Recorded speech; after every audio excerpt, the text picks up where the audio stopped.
नमस्कार, मैं हूं चित्रा त्रिपाठी। शाम के 5 बजने वाले हैं। ये वक्त है आप सभी के बेहद पसंदीदा कार्यक्रम दंगल का। आज का दंगल हिमाचल प्रदेश में एक अवैध निर्माण को लेकर शुरू हुई मजहबी सियासत पर है। दिन भर इसे लेकर प्रदर्शन और नारेबाजी का लंबा दौर चला। आरोप है कि शिमला के पास संजौली में एक 5 मंजिला मस्जिद अवैध रूप से बनाई गई है, उसे गिरा दिया जाए। हालांकि सरकार ने सदन में बताया है कि यह मस्जिद 2018 में ही बना दी गई थी और नगर निगम में 2010 से इसको लेकर वाद चल रहा है। लेकिन अब ये विवाद बढ़ा है जब पिछले शुक्रवार को स्थानीय दुकानदार पर समुदाय विशेष के लोगों ने जानलेवा हमला कर दिया। उसके बाद प्रदेश के मंत्री अनिरुद्ध सिंह ने सदन में तमाम आरोप लगाए कि हिमाचल प्रदेश में अवैध घुसपैठियों की संख्या लगातार बढ़ती जा रही है और उसका असर कानून व्यवस्था पर भी पड़ रहा है।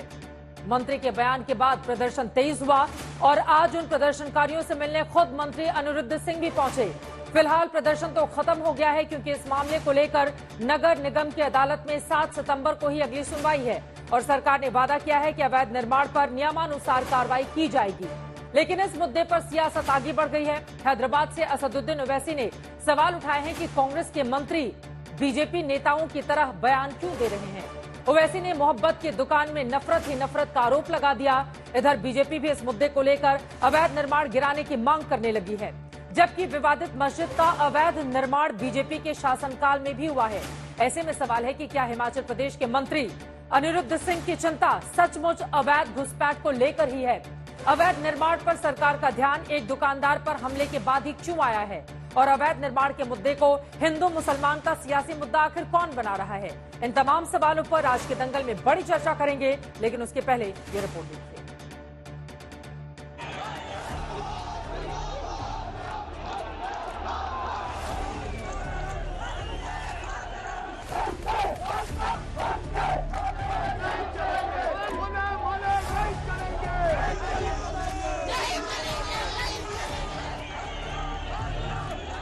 शिमला के संजौली की सड़कें नारों से गूंज रही थी।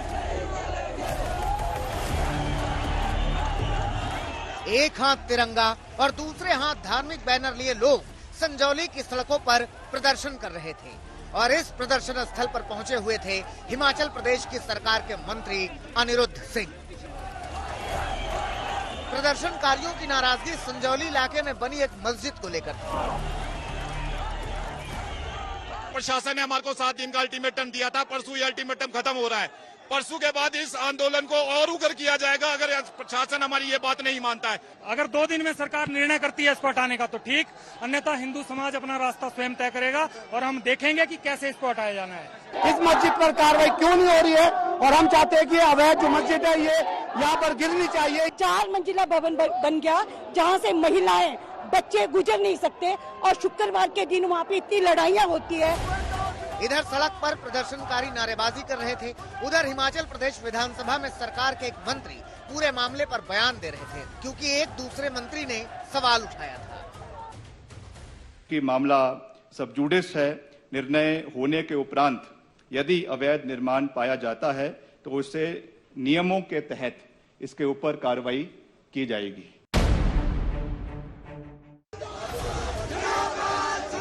यूं तो मौजूदा मामले की कहानी एक झड़प से शुरू हुई, लेकिन इस चिंगारी को हवा तब मिली जब विधानसभा के अंदर सूबे के मंत्री ने ही अवैध घुसपैठ से लेकर अवैध मस्जिद तक तमाम शिकायतें सुना डाली। ये कैसी स्थिति उत्पन्न हो रही है प्रदेश में, जो रोज नए लोग आ रहे हैं, कोई जमात वाले आ रहे हैं, कहीं आ रहे हैं जिनका अता पता ही कोई नहीं। क्या ये रोहिंग्या मुसलमान है? मैं खुद अध्यक्ष महोदय 1-2 जनों को जानता हूं जो बांग्लादेश से आए हैं, उसकी वेरिफिकेशन होनी चाहिए। मैं इस सदन में आपके माध्यम से मुख्यमंत्री महोदय को बोलूंगा। इस स्थिति में 190 का उल्लेख किया गया यहाँ पे, 190 लोग हैं जो रजिस्टर्ड है, तो 1900 कैसे हो गए सर? संजौली बाजार में छोड़ो परे, लोअर बाजार में, लोअर बाजार सुरंग के अंदर औरतों का सर चलना मुश्किल हो गया। ये मैं बोलना चाहूंगा आपको। ऐसे ऐसे कमेंट पास होते हैं, मैं व्यक्तिगत गवाह हूं उस बात का। मैं आज क्राइम हो रहा है, ड्रग्स का क्राइम हो रहा है, चोरियां हो रही हैं सर। लव जिहाद जो सबसे बड़ी बात है सर, वायलेंस हो रहा है सर, लड़ाई झगड़े हो रहे हैं। क्या हमारे लोकल लोगों ने शुरू करा सर वायलेंस? हिमाचल प्रदेश के मंत्री अनिरुद्ध सिंह ये तमाम शिकायतें इसलिए कर रहे थे क्योंकि 1 सितंबर को ही संजौली में लोगों ने मस्जिद के सामने बैठकर प्रदर्शन किया था।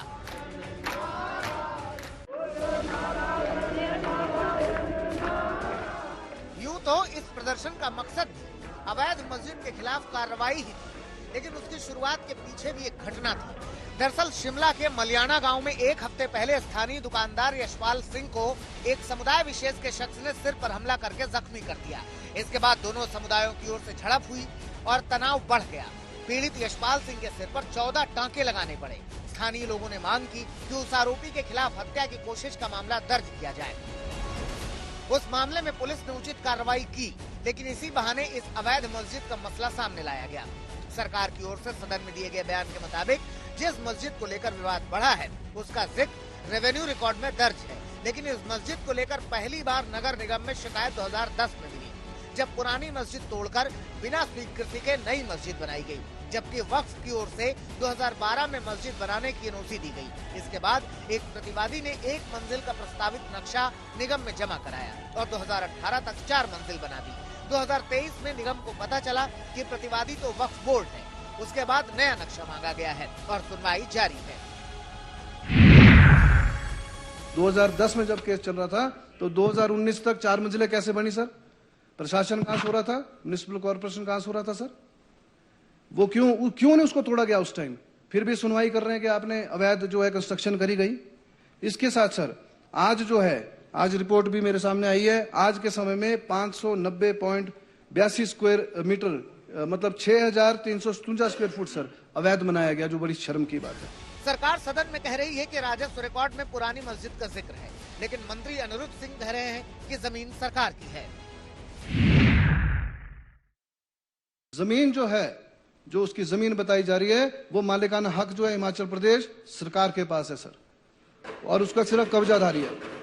मैं आपके माध्यम से माननीय मुख्यमंत्री जी को भी बोलूंगा, मैं ये रिपोर्ट लेकर रहा हूं कि वो जो है उनका कब्जा जो है उससे वो जो है खत्म करा जाए। इस पूरे मुद्दे पर मंत्री ने सदन में जो बयान दिया तो उसकी सियासी आंच दूर दक्षिण तक पहुंच गई। असदुद्दीन ओवैसी ने आरोप लगाया कि राहुल गांधी की मोहब्बत की दुकान में नफरत ही नफरत है। प्रदेश में सभी का धर्मों का सम्मान है। ओबीसी की बात उनकी अपनी सोच है, वो एक समुदाय के दम के ऊपर ही जो है अपना उनकी राजनीति जिंदा है, और सबसे बड़ी भाजपा की तो बी टीम है। वो हिमाचल प्रदेश में मोहब्बत है, सभी के साथ मोहब्बत है और बेइंतहा मोहब्बत है। उधर बीजेपी भी इस मौके पर अवैध मस्जिद तोड़ने की मांग कर रही है। हालांकि इस मस्जिद का निर्माण जिन दिनों में हुआ उस दौरान हिमाचल में बीजेपी की ही सरकार रही है। विकास शर्मा, शिमला, आज तक। बहुत सारे सवाल खड़े हो रहे हैं जिसको लेकर विस्तार से हम चर्चा करेंगे, लेकिन उसके पहले इस वक्त हमारे साथ बेहद खास मेहमान जयराम ठाकुर जी, पूर्व मुख्यमंत्री हैं आप, हिमाचल प्रदेश के हमारे साथ जुड़ चुके हैं। और जब से अवैध निर्माण का कामकाज शुरू हुआ, बीजेपी की भी सरकार थी, तो मुख्यमंत्री जी की ओर से उस समय तत्कालीन कोई कार्रवाई क्यों नहीं की गई थी, ये सवाल भी हम पूछेंगे। लेकिन जयराम ठाकुर जी, ये पूरा का पूरा मामला तो अवैध निर्माण का है। आरोप लग रहे हैं कि भारतीय जनता पार्टी इसको हिंदू मुसलमान बनाने का रंग दे रही है, हिंदू संगठनों को भड़का रही है और वहां पर प्रदर्शन करवा रही है। देखिए चित्रा जी, बिल्कुल भी इस तरह की बात नहीं है। सारी जानकारी आपके चैनल के माध्यम से भी लोगों तक पहुंच रही है कि ये मामला जो है अलग तरह से क्रॉप अप हुआ। एक कन्फ्लिक्ट हुआ और उस कन्फ्लिक्ट में जो लोग शामिल थे झगड़े में, वो जाकर के शरण लेने के लिए इस मस्जिद में गए, तो मालूम पड़ा कि मस्जिद में गलत लोगों को शरण देने की जो है वो आज से नहीं, बहुत पहले समय से बात ध्यान में आ रही थी। लेकिन अभी जो मामला ये ध्यान में आया है, ये 2010 में इसके सिलसिले में कॉरपोरेशन शिमला में मामला दर्ज पहले हुआ पड़ा है, और ये कंस्ट्रक्शन जो है 2018 से पहले कंप्लीट हो गई थी। जो हमारी जानकारी, जो हमने जमीनी फैक्ट्स इकट्ठा किए हैं जी, और 2018 के बाद जो बात कह रहे हैं कि हमारी सरकार तो 2018 के बाद आई है।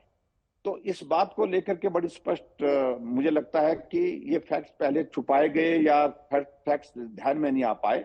लेकिन अभी जो हकीकत हमारे सामने आई, प्रदेश सरकार के मंत्री ने ही स्पष्ट कहा है कि ये अवैध निर्माण के माध्यम से ये बिल्डिंग खड़ी की गई है। एक दर्जी वर्षों पहले आया था और वहां एक ढारा बना करके अपनी दुकान चलाना शुरू किया, फिर बाद में कुछ और लोगों को लेकर के वहां पर बैठ गया। फिर और कुछ वहां पर कंस्ट्रक्शन शुरू किया और धीरे धीरे वहां पर स्ट्रक्चर खड़ा कर दिया। उसके बाद आज ये मंजिल चार मंजिला भवन वहां पर खड़ा होकर के हुआ 2018 तक बन गई थी। 2010 से इसका निर्माण कार्य शुरू हुआ। आपने जो कहा तकरीबन यही बातें आज सदन में सरकार के मंत्री भी कहते हुए नजर आए। जयराम ठाकुर जी, मेरा ये सवाल है, आपने कहा कि तथ्य को छुपाया गया, आप भी मुख्यमंत्री रहे, बीजेपी की सरकार रही कई बार, कभी कांग्रेस कभी बीजेपी, ऐसा ही रहा है हिमाचल प्रदेश का, तो आप लोगों ने भी ध्यान क्यों नहीं दिया? आज जो सवाल आप कांग्रेस पार्टी पर खड़े कर रहे हैं वही सवाल तो घूमकर आपके ऊपर भी पूछे जाएंगे ना, कि आप लोगों ने तत्कालीन सरकार में आखिर उसको रोकने का काम क्यों नहीं किया जब अवैध निर्माण का काम करवाया जा रहा था? मैं इस बात को बड़ा साफ कह रहा हूं कि ये सरकार के संज्ञान में ये विषय पहले इस तरह से आया ही नहीं। ये कमी रह गई, कहीं रह गई। और मैं इस बात को कह रहा हूं, जब तक हमारी सरकार बनी वहां पर 2018, उससे पहले ये स्ट्रक्चर बन करके खड़ा हो गया। और हालांकि अभी तक कंप्लीट नहीं हुआ, अभी तक इसमें काम चल रहा है। और हैरानी की बात है कि पहले इसमें जहां 15-18 लोग होते थे, अब वहां पर 300 से ज्यादा लोग उसमें उस मकान में आना जाना हो गया। वहां स्थानीय लोग इतना परेशान है कि वो जगह छोड़ करके दूसरी जगह जाने के लिए बेवश हो पा रहे। और ऐसी स्थिति में ये हालात जो बने हैं, मुझे लगता है कि इसमें कोई कम्युनिटी कॉन्फ्लिक्ट का जिक्र करने की आवश्यकता नहीं। अवैध निर्माण है, कार्रवाई की जा सकती है, तुरंत कार्रवाई करनी चाहिए और कार्रवाई करके लोग भी शांत हो जाएंगे जो प्रदर्शन कर रहे हैं। जो काम बीजेपी को करना चाहिए था वो सरकार के ही एक मंत्री को सदन में जाकर क्यों करना पड़ रहा है, ये सवाल पूछे जा रहे हैं। लेकिन मंत्री ने कल जो बात कही है विधानसभा के अंदर, मैं इस बात से सहमत हूं कि उन्हें ठीक जो है फैक्चुअल पोजीशन दी है। और उसके साथ साथ में कांग्रेस के भी बहुत सारे विधायक इस बात से सहमत है। जब हमने इस मामले को उठाने की कोशिश की, मुझे इस बात को लेकर के दुख है कि मुख्यमंत्री दाएं बाएं करने लग पड़े। और मैं आपके ध्यान में यह भी लाना चाह रहा हूं कि मुख्यमंत्री जी ने जब हिमाचल में सरकार कांग्रेस की बनी थी, सरकार बनने के बाद पहला बयान उन्होंने दिया था कि जिस प्रदेश में 97% हिंदू हैं, वहां मैं हिंदू पार्टी को हरा करके आया हूं। स्वाभाविक रूप से ऐसे लोगों को हिम्मत और हौसला मिला और ऐसी सारी चीजों को लेकर के। इसलिए मेरा यही कहना है कि इस सारे बारे में अब जहां अब पता लग गया है, सारे फैक्ट्स हमारे सामने आ गए हैं, तुरंत कार्रवाई होनी चाहिए। और मुख्यमंत्री घुमा फिरा करके जो बात कह रहे हैं, इससे मुझे लगता है कि लोग शांत नहीं होंगे, लोग गुस्से में हैं, लोग नाराज हैं और लोग किसी पार्टी के बैनर के नीचे नहीं है, किसी नेता के साथ नहीं है, अपने आप घर से निकले हैं। और उनका यही कहना है कि ऐसी संख्या आज हिमाचल प्रदेश में हर जगह देखने को मिल रही है जिनके बारे में मालूम नहीं। ठीक है, यहाँ पर देवभूमि क्षेत्रीय संगठन जिसके बैनर तले इतना बड़ा प्रदर्शन हो रहा है, उनकी ओर से कहा जा रहा है कि एक समुदाय विशेष ने शिमला में काफी जगह कब्जा किया है, एक दिन हिमाचल प्रदेश भी बांग्लादेश बन जाएगा। क्या उनकी बातों से आप सहमत हैं? देखिए, उनकी टिप्पणी अपनी जगह होगी, लेकिन ये हकीकत है कि मंत्री ने विधानसभा के अंदर इस बात को बोला है वहां पर, और हम इसको 20 बार बोल चुके हैं, 20 बार बोल चुके हैं। बहुत बड़ी तादाद में लोग आए हैं जिनकी पहचान का कोई डॉक्यूमेंट है ही नहीं, मालूम नहीं कहां से आए। और कल जो मंत्री ने विधानसभा में, कांग्रेस के ही मंत्री ने कहा कि हो सकता है बांग्लादेशी रोहिंग्या भी इसमें शामिल हो, और जो कारोबार कर रहे हैं कोई पूछ नहीं रहा है, वेरिफिकेशन होनी चाहिए। और हम भी इस बात को लेकर के मांग कर रहे हैं कि वेरिफिकेशन होनी चाहिए हिमाचल प्रदेश। ये जो देवभूमि क्षेत्रीय संगठन है, पूर्व सीएम जी, उनका ये भी कहना है कि संजौली में जो अवैध मस्जिद बनी है उसको गिरा दी जाए। क्या उनकी बात से आप सहमत हैं? देखिए, मैं इस बात को लेकर के सिर्फ इतनी बात कह रहा हूं कि अगर अवैध निर्माण है तो उस पर तो कार्रवाई होनी ही चाहिए, लेकिन और वो कार्रवाई को विलंब नहीं करना चाहिए, तुरंत करना चाहिए। ये आवश्यकता है, लोगों की मांग भी यही है और लोग इसी बात को लेकर के कह रहे हैं। कल मंत्री जब विधानसभा के अंदर कह रहे हैं कि वहां बहू बेटियों को आना जाना मुश्किल हो गया, इतने सारे लोग आते हैं, कहां से आते हैं, और वो बहुत ठीक तरह से व्यवहार नहीं करते हैं, ये भी उन्होंने कहा है। नगर निगम आयुक्त कोर्ट में केस चल रहा है पूरे के पूरे मामले को लेकर। इतने लोग सड़क पर उतरे, प्रदर्शन करें, लेकिन जब तक कोर्ट केस का फाइनल फैसला नहीं आ जाता है तब तक इस पर राजनीति बीजेपी भी कितनी भी कर ले, लेकिन मामला तो अभी कोर्ट के भीतर है ना जयराम ठाकुर जी। मुझे लगता है कि इस सारे मामले में कोई ज्यादा कठिनाई वाला काम नहीं है। सरकार अगर इस पे कार्रवाई करना चाहे तो एक दिन भी पर्याप्त है, एक दिन के अंदर कार्रवाई की जा सकती है, क्योंकि फैक्ट्स जब आ गए हैं, सरकार जमीन की है, कब्जा किया है, उस पर भवन बना है, वो अवैध है और उसको हटाने के लिए कोई कठिनाई नहीं है। मुझे लगता है कि एक दिन में कार्रवाई की जा सकती है और मेरा ये मानना है कि जब लोग मांग कर रहे हैं, तब लोग मिलकर के मांग कर रहे हैं, तो कार्रवाई करनी चाहिए। एक बहुत छोटा सा जवाब मैं आपसे चाहूंगी। असदुद्दीन अवैसी इस पूरे मामले में आ गए हैं। हमारे साथ अनिरुद्ध सिंह जी इस वक्त जुड़ चुके हैं, जिन्होंने इस मामले को उठाया, जिसके बाद लगातार हम देख रहे हैं किस तरह से हिंदू संगठनों का विरोध प्रदर्शन हो रहा है और उनके बयानों को लेकर लगातार सवाल भी पूछे जा रहे हैं। फिलहाल के लिए बहुत धन्यवाद आपका जयराम ठाकुर जी, आज तक से जुड़ने के लिए और इस मुद्दे पर चर्चा करने के लिए। अनिरुद्ध सिंह जी हमारे साथ जुड़े हुए हैं, मिनिस्टर ऑफ रूरल डेवलपमेंट और पंचायत राज मंत्री आप हिमाचल प्रदेश की सरकार में। बहुत स्वागत है आपका अनिरुद्ध जी। मेरा सीधा सा ये सवाल है, मामला अगर अवैध निर्माण का है तो हिंदू मुस्लिम रंग देने का काम किसने किया? जो सवाल आपकी ओर से सदन के भीतर उठाए गए थे। देखिए, ऐसा है, मामला तो केवल मात्र अवैध निर्माण का है। ये जो हिंदू मुस्लिम जो कम्युनल बात हो रही है, ये विभिन्न संगठन जो अपनी राजनीतिक रोटियां सेकना चाहते हैं वो उठा रहे हैं। हमने केवल मात्र यही बोला, लीगल और इलीगल का सवाल है, कोई कम्युनलिज्म का सवाल नहीं है। और ये मैं ये भी साथ में बताना चाहूंगा, ये 2010 से जो है इलीगल कंस्ट्रक्शन शुरू हुई है और 2024 हो गया है। वो प्रक्लोम्ड ऑफेंडर है वो लोग जो ये काम कर रहे हैं उस बिल्डिंग में।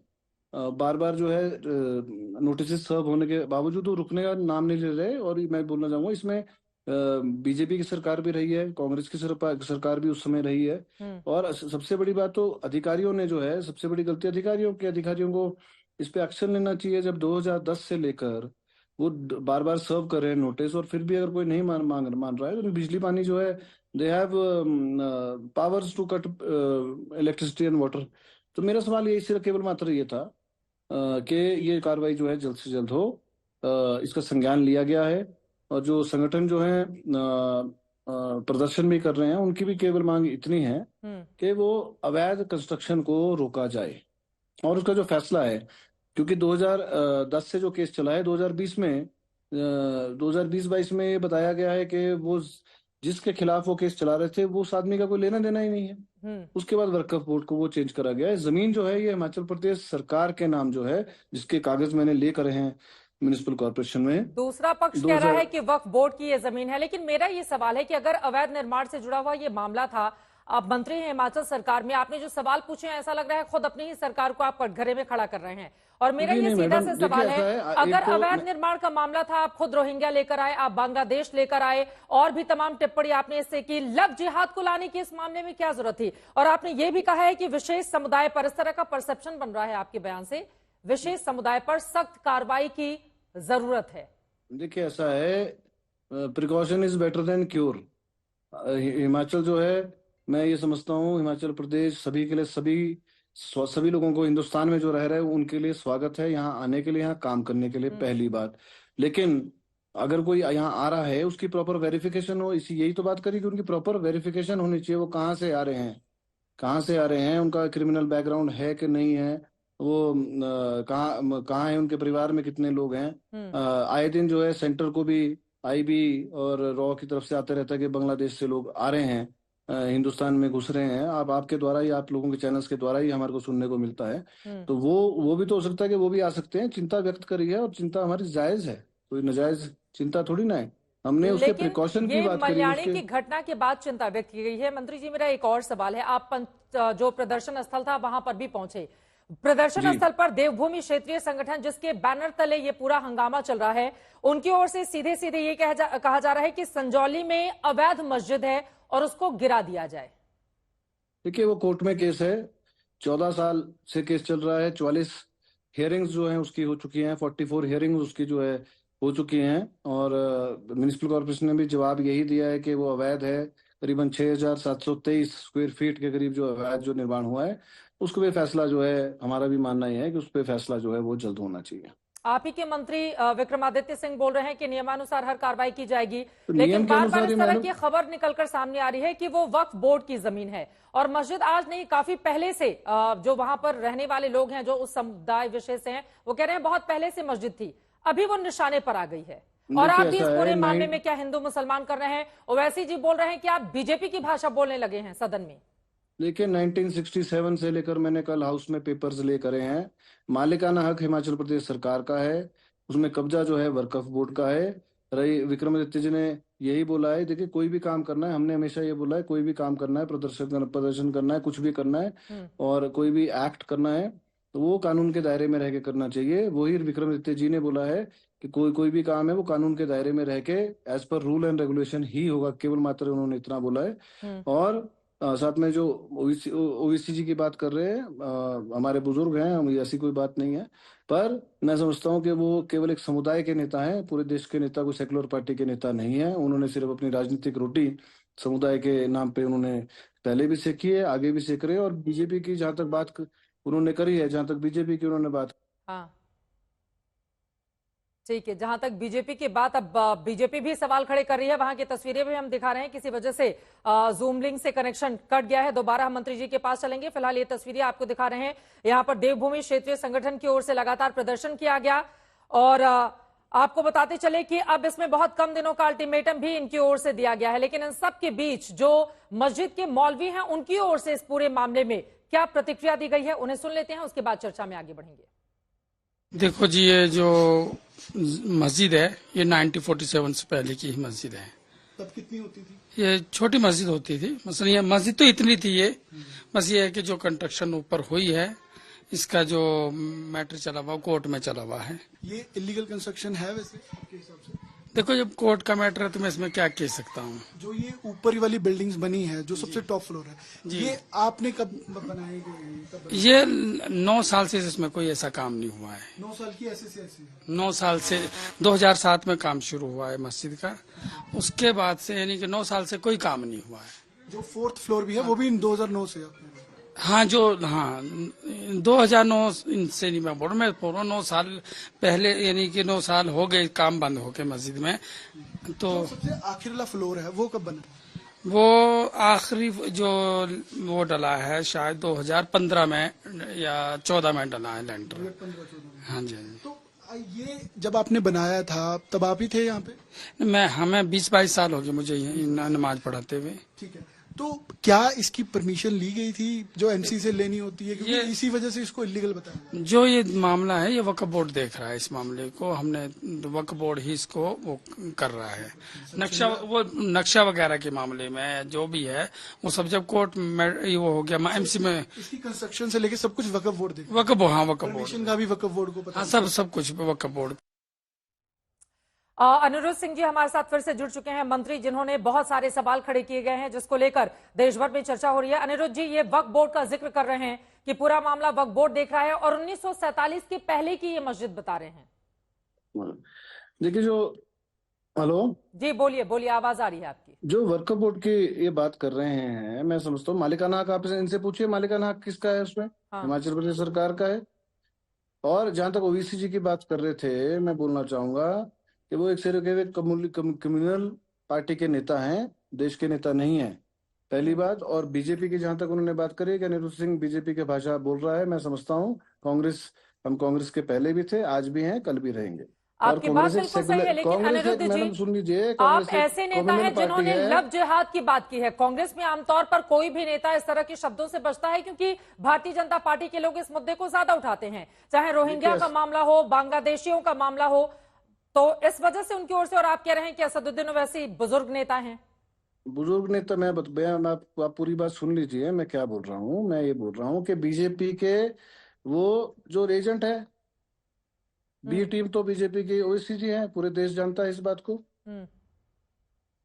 और जहां तक लव जिहाद की बात उठाने वाले है कि इसमें कोई ये नहीं, अगर राम मंदिर है तो वो सबका है, अगर कोई मस्जिद है वो सबकी है, अगर मंदिर है, अगर कोई और मंदिर है, कोई बीजेपी का ठेका नहीं है कि अगर वो राम मंदिर केवल मात्र उनका है, हमारा भी है।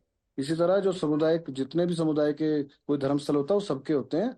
India is a secular country, सबके होते हैं और हम लोग उस पर पूरा हक रखते हैं वहां जानने का और अपनी आवाज उठाने का, जो दिल में है वो बोलना चाहिए। और हमने सिर्फ चेक रखना, कोर्ट में है, मामला कोर्ट में है और हमने देखा है अक्सर कोर्ट के मामलों में तारीख पर तारीख पड़ती रहती है। ऐसे में अगर मेरी आवाज आप तक पहुंच रही हो तो फिर तारीख पर तारीख पड़ेगी तो ये लोग हिंदू संगठन जो 2 दिनों का अल्टीमेटम दे रहे हैं, फिर क्या होगा? कई ऐसे सवाल हैं अनुरुद्ध जिसे हम जानेंगे और भी खास मेहमानों की मौजूदगी है, उनका परिचय करवा देती हूं। बलबीर सिंह वर्मा जी एमएलए हैं, आप spokes person Bharatiya Janata party के। डॉक्टर शोएब जमई जी प्रेसिडेंट दिल्ली के एआईएमआईएम से हमारे साथ जुड़ चुके हैं। वरुण पुरोहित जी पॉलिटिकल एनालिस्ट हैं, हमारे साथ जुड़े हुए हैं। प्रोफेसर संगीत रागी जी आप भी स्टूडियो में हमारे साथ आ चुके हैं, राजनीतिक विश्लेषक। संगीत रागी जी बहुत देर से आप स्टूडियो में बैठे हुए हैं, तो आपसे शुरुआत कर लेते हैं। ऐसा लग रहा है कि बीजेपी को भी, आरएसएस वालों को भी मन मांगी मुराद दे दी है कांग्रेस के मंत्री जी ने। अब उनकी बातों की तारीफ करते हुए आप लोग नहीं अघा रहे, जो कह रहे हैं मंत्री जी बिल्कुल नहीं। चित्रा जी ये मामला बीजेपी का और कांग्रेस का नहीं है। आप ऐसा क्यों सोच लेती हैं कि कोई व्यक्ति यदि राष्ट्रवाद का मुद्दा उठाए, कोई बांग्लादेशी इलीगल इमिग्रेशन का इन्फिल्ट्रेशन का मामला उठाए, कोई रोहिंग्या का मामला उठाए, तो ये अच्छी बात है कि राजनीति के लिए ये शुभ संकेत है कि कांग्रेस पार्टी में जो एक मुस्लिम तुष्टीकरण और 70 साल में देश के आंशिक इस्लामीकरण की तरफ जो कांग्रेस का नेतृत्व ले गया इस देश में, वहां कम से कम अब कांग्रेस पार्टी के अंदर से ही लोग उठ करके खड़े हो रहे हैं और कह रहे हैं कि ये जो काम किया जा रहा है वो गलत है। अवैध मस्जिद है तो उसे तोड़ा जाना चाहिए, हटाया जाना चाहिए। आप सरकार की जमीन में वो ये नहीं कह रहे हैं, सरकार कह रही है, सरकार का मंत्री कह रहा है कि जमीन सरकार की है। वक्फ बोर्ड ने उस पर अतिक्रमण करके वहां पर मस्जिद खड़ा कर दिया है और अब वो राजस्व अभिलेख में किस प्रकार से वो जमीन चली गई है, किस प्रकार से मालिकाना हक चला गया है, नक्शा कैसे चला गया है, ये सोचने वाली बात है। 44 हियरिंग हो चुकी है, आज तक फैसला नहीं हो चुका है और इसमें भारतीय जनता पार्टी की सरकार भी उस समय ही ये जो 2.5 मंजिल से ज्यादा जो चौथी मंजिल तक बना है वो तो इधर के काल के बना है, 18-19 का मामला है, ये बनता है। तो ऐसे में तो वो सब चीजें ढाही जानी चाहिए, तोड़ी ही जानी चाहिए। और लव जिहाद का मामला है, रोहिंग्या है, वहां पर ये भी बोला है कि बहुत सारे रोहिंग्या जो है वो बाहर से आकर के वहां बसाए गए हैं। डेमोग्राफी चेंज जो है इस देश के लिए खतरनाक है, चाहे वो रोहिंग्या कहीं से, बांग्लादेशी मुसलमान यदि आते हैं, रोहिंग्या मुसलमान आते हैं।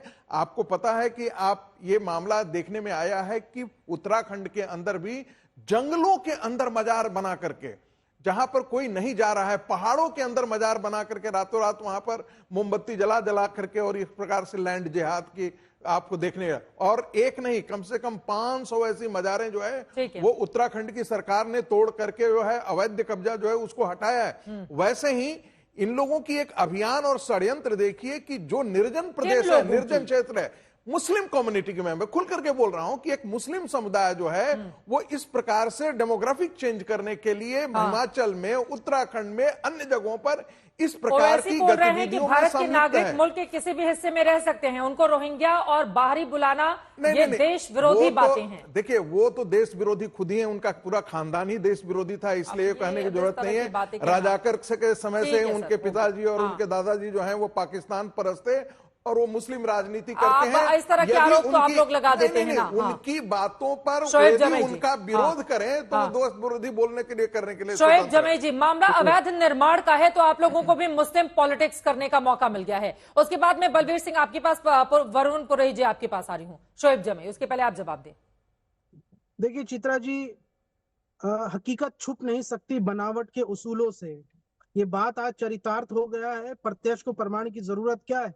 जो मोहब्बत की दुकान थी अब उसका असली चेहरा निकल के आ रहा है कि ये असल नफरत की दुकान है, ये मौका परस्ती की दुकान है। महज मुसलमानों के वोट के खातिर आप टोपी पहन लेते हो और मीठी मीठी बातें करते हो, लेकिन आज हिमाचल प्रदेश के अंदर ये आज नहीं, इससे पहले जब जावेद की दुकान लूटी थी तो यहाँ से जावेद के दुकान लूटने वालों की यहाँ से कार्रवाई नहीं होती है, लेकिन जावेद को गिरफ्तारी हो जाती है। इसी हिमाचल प्रदेश में आज मस्जिद यहाँ से तोड़ने के लिए जनता सड़कों पे आई है और शर्मनाक बात यह है कि राहुल गांधी जी के, प्रियंका गांधी जी के चहेते मंत्री जो हैं वो मस्जिद तोड़ने का षड्यंत्र कर रहे हैं। सदन में यहाँ से मुसलमानों के खिलाफ बयान दिया जा रहा है। क्या राहुल गांधी जी को ये दिखाई नहीं दे रहा, सुनाई नहीं दे रहा, कांग्रेस को नहीं दिखाई दे रहा? दरअसल मामला ये है कि दिखाई सुनाई सब देता है, ये पहले से भी। वो रोहिंग्या और बांग्लादेशियों की बात कर रहे हैं, आप लोग उसको हिंदुस्तान के मुसलमानों से क्यों जोड़ लेते हैं? नहीं, बिल्कुल क्यों नहीं, यहां से जोड़ेंगे। आप यहाँ से हिमाचल के मुसलमानों को बांग्लादेशी और रोहिंग्या कह के खुद अपनी सरकार पे यहाँ से आप प्रश्न चिन्ह लगा रहे हैं। क्या आपकी सरकार या हमारे बॉर्डर फोर्सेस क्या इतनी नाकारा है जो बांग्लादेशी और रोहिंग्या को यूं ही घूमने दे दिया जाता है और यही आसानी से वो रह जाते हैं, और आपकी सरकार क्या सोती रहती है?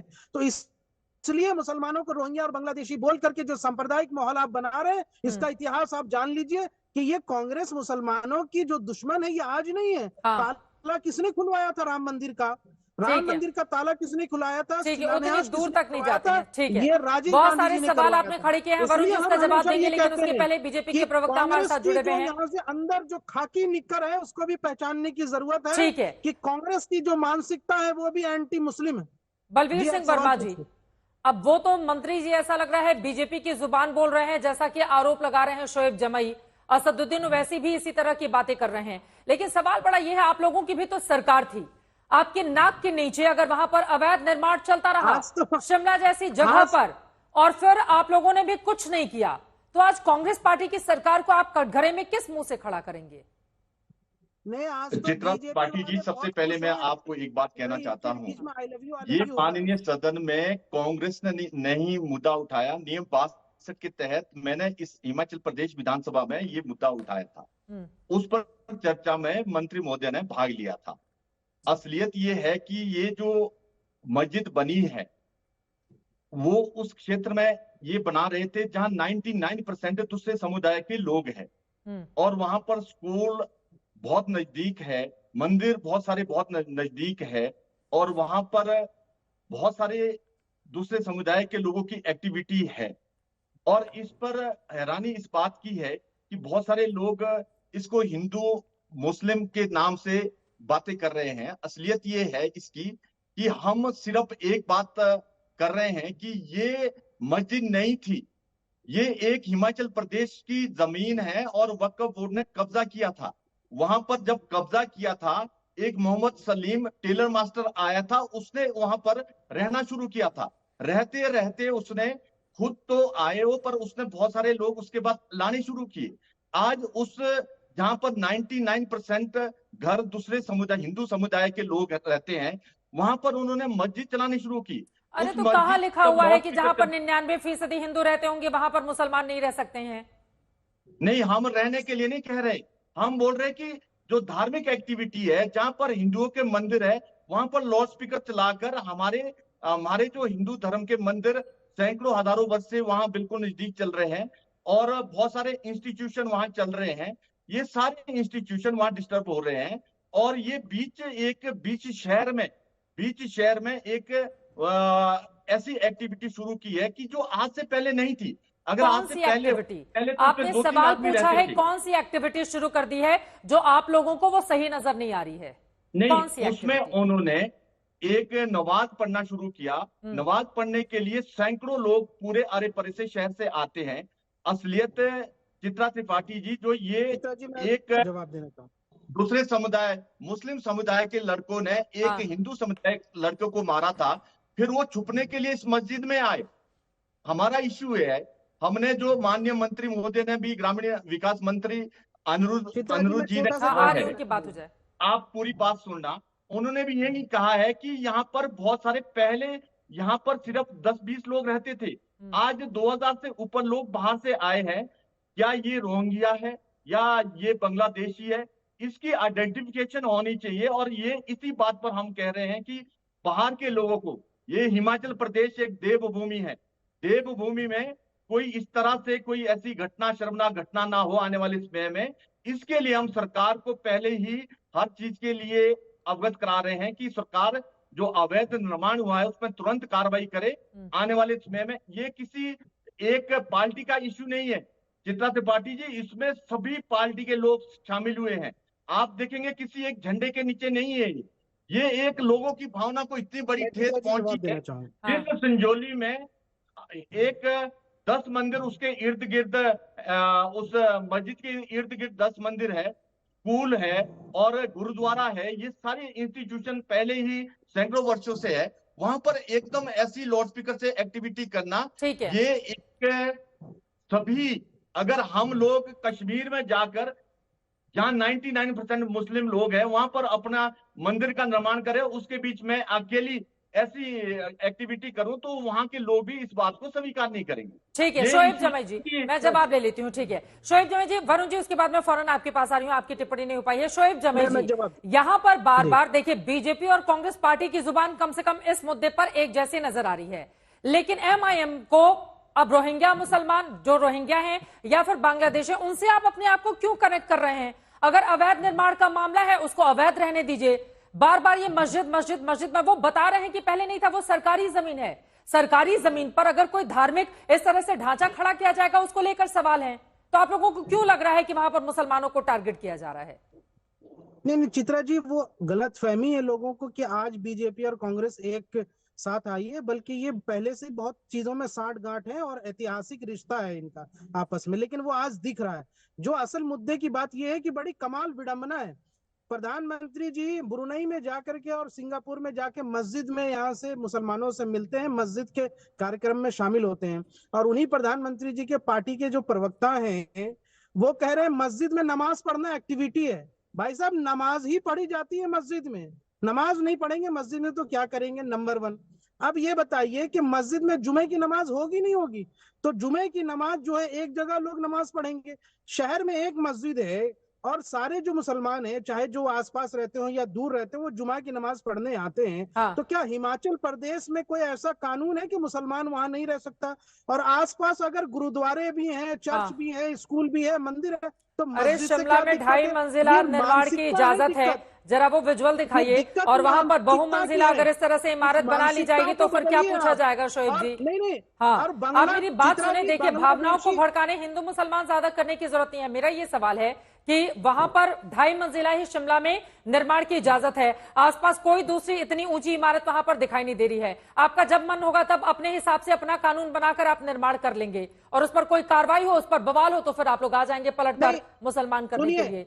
जब 2.5 का नियम है तो 5 अवैध हुआ कि नहीं हुआ? नहीं थी चित्रा जी, सुनिए, जब इजाजत नहीं थी तो जब इससे पहले मंजिला मकान बन रहा था, क्या रातों रात फरिश्तों ने बना दिया उसको? हाँ। मंजिल बन रहा होगा तो पुलिस प्रशासन भी आसपास होगी, कोई ना कोई तो देख रहा होगा, तो उस वक्त रोकना चाहिए था। अब मस्जिद बनने के बाद आपको यहाँ पे दिखता है अगर अवैध है, और बांग्लादेशी और रोहिंग्या की बात आप करते हैं, क्यों नहीं आइडेंटिफिकेशन करते आप?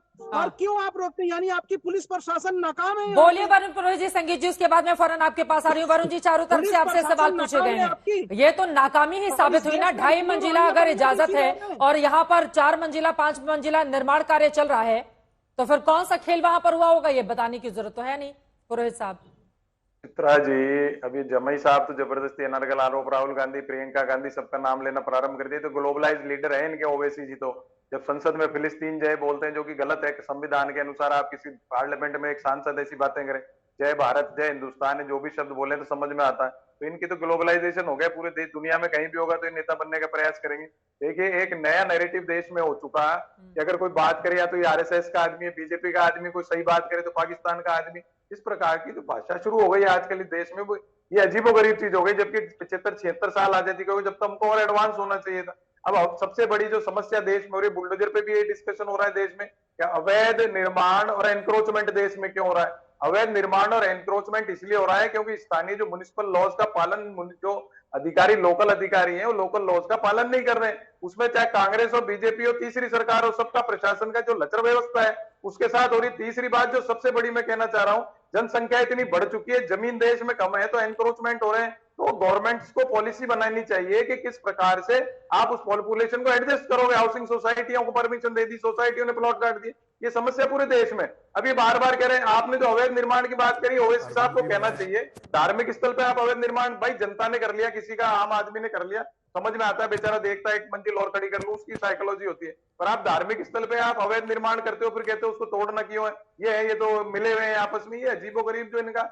अब इसी तरह की बातें जब दूसरे राज्यों को लेकर बीजेपी करती थी वरुण पुरोहित जी, फिर तो आप लोग बहुत घेरते थे, अवैध निर्माण, लव जिहाद, रोहिंग्या, बांग्लादेशी, इस पर तो बीजेपी पर बड़े सवाल खड़े किए जाते थे। आज जब खुद पर पड़ी है, करने का प्रयास करती है, हिंदू मुस्लिम करने का प्रयास करती है, वोटों के लिए करती है। एक मंत्री होकर के विधानसभा में पब्लिकली एक्सेप्ट कर रहा है आदमी, इससे ज्यादा सत्यता क्या होगी कांग्रेस के अंदर? लोकतांत्रिक व्यवस्था क्या होगी? बीजेपी तो अभी कोई गलत करती है तो आज दिन तक नहीं मानती। नोटबंदी गलत थी या थाली कटोरे बजाना गलत था, 2 करोड़ रोजगार नीति मानती है बीजेपी कह रही नहीं हमने तो दिया है, हमने तो दिया, हम तो मानते हैं। कोई भी सरकार, मैंने सब सरकारों का नाम लिया है, ये पूरे देश की प्रॉब्लम है। आर्थिक दिल्ली में भी जब हो रही थी कार्यवाही, जब भी मैंने प्रश्न उठाया था कि जिस अधिकारी ने बनवाया, जिसके टेन्योर में बना, ठीक है, एक का ग्राफ उड़ा दीजिए बुलडोजर से। संगीत रागी जी जल्दी से क्लोजिंग कमेंट। किसी अधिकारी पे वो कार्यवाही कह रहे हैं कि बीजेपी राजनीति लेकर आती है, लेकिन यहाँ पर मंत्री की ईमानदारी है जिन्होंने इसको स्वीकार किया सदन के भीतर। देखिए 3 बातें बहुत साफ साफ।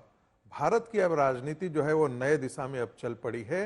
यदि सरकारें यदि नहीं इस दिशा में कदम लेंगी तो समाज आकर के सड़कों पर खड़ा हो रहा है और उसको लग रहा है कि एक पर्टिकुलर कम्युनिटी से, खासकर जो बांग्लादेशी मुसलमान, रोहिंग्या, इनको अवैध तरीके से 3 करोड़ बांग्लादेशी मुसलमान इस देश में आकर के देश के विभिन्न क्षेत्रों में आकर के वहां की डेमोग्राफी को बदल रखा है। इस दिल्ली एनसीआर से में आपको पता है कि आपको दंगे करने वाले जो लोग हैं, गुंडई में, बदमाशी करने में, चोरी में, डकैती में, ये सारे बांग्लादेशी मुसलमान आकर के सम्मिलित हैं। नोएडा में ऐसी कई घटनाएं घट चुकी हैं और पुलिस को यह मालूम है, जब भी उनको कहा जाता है उनको बचाने के लिए तो ये सारे मुसलमान आकर के सड़कों पर आकर के खड़े होते हैं, उनके समर्थन में खड़े होते हैं। बांग्लादेशी मुसलमानों को जब भी डिपोर्टेशन के लिए बात की गई है, इस देश के मुसलमान संगठन आकर के उनको खड़े हो जाते हैं भाईचारे के नाम पर, अपने धर्म के नाम पर। अब ऐसी स्थिति में यदि हिंदू समाज भी आकर के हिंदुओं के हितों को रक्षा के लिए यदि उत्तराखंड में या अन्य जगहों पर खड़े हो रहे हैं तो ये राजनीति के लिए शुभ संकेत है और आने वाले दिनों में ये चीजें बढ़ेंगी। कांग्रेस पार्टी इस चीज को समझ रहा है, तो लेना होगा ना, लोगों को ये समझाना तो होगा। दूसरे समाज के विश्वास में लेने की कोई आवश्यकता नहीं है बांग्लादेशी मुसलमानों के लिए और रोहिंग्या के लिए। ठीक है, वक्त हमें इतने की इजाजत देता है। आप तमाम मेहमानों का बहुत धन्यवाद हमारे साथ इस चर्चा का हिस्सा बनने के लिए। नगर निगम आयुक्त के कोर्ट में ये पूरा का पूरा मामला है। सरकार जमीन पर अपना दावा कर रही है, एक मस्जिद जिसके ऊपर अवैध निर्माण हुआ है। अब इसको लेकर हिमाचल प्रदेश की कांग्रेस सरकार कैसे आगे बढ़ेगी, आगामी दिनों में क्या वहां पर कोई बड़ी कार्रवाई की जाएगी, हिंदू संगठन किस तरह से संतुष्ट होंगे और क्या बीजेपी इस पर राजनीति कर रही है, कई ऐसे सवाल हैं जिसको लेकर दंगल में हमने चर्चा की। आपने सभी का पक्ष भी जान लिया। आगे क्या होता है इस पर, इस खबर पर रहेगी आज तक की नजर। इसी के साथ दंगल में अभी के लिए बस इतना ही। देश और दुनिया की तमाम खबरों के लिए आप देखते रहिए आज तक।